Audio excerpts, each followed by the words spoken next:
Hi guys, இந்த வீடியோவில் நம்ம என்ன பார்க்க போகிறோம் அப்படின்னா ஹீட் எக்ஸ்சேஞ்சர் பார்க்க போகிறோம். ஹீட் எக்ஸ்சேஞ்சர் ஒரு டிவைஸ் எங்கே யூஸ் பண்ணுவாங்க அப்படின்னா கார்டியோபல்மனரி பைபாஸ் அப்போ யூஸ் பண்ணுவாங்க. ஏன் அப்படின்னா பேஷண்ட்டோட பிளட் டெம்பரேச்சர் வந்து அல்டர் பண்ண யூஸ் பண்ணுவாங்க. எது வந்து கூல் பண்ணவும் ரீவார்ம் பண்ணவும் மெயினாக யூஸ் பண்ணுவாங்க. இந்த ஹீட் எக்ஸ்சேஞ்சருக்கு எங்கேருந்து வாட்டர் வரும் பார்த்தீங்கன்னா ஹீட்டர் கூலர் யூனிட்லேருந்து வரும். அந்த ஹீட்டர் கூலர் யூனிட்ல என்ன வாட்டர் யூஸ் பண்ணுவாங்க அப்படின்னா டிஸ்டல் வாட்டர் வந்து யூஸ் பண்ணுவாங்க.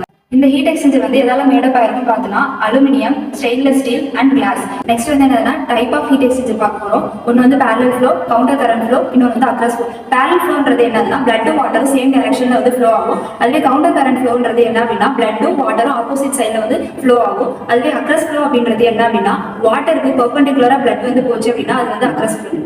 ஹீட் ட்ரான்ஸ்ஃபர்ல மொத்தம் 3 டைப் இருக்கு. ஒன்று கண்டக்ஷன், கன்வெக்ஷன், ரேடியேஷன். கன்வெக்ஷன் தான் நம்ம சிபிபியில் யூஸ் பண்ணுவோம். இந்த ரேபிட் ரீவார்மிங் என்னென்ன காசு பண்ணுவோம்னா blood injury, blood damage, cerebral injury.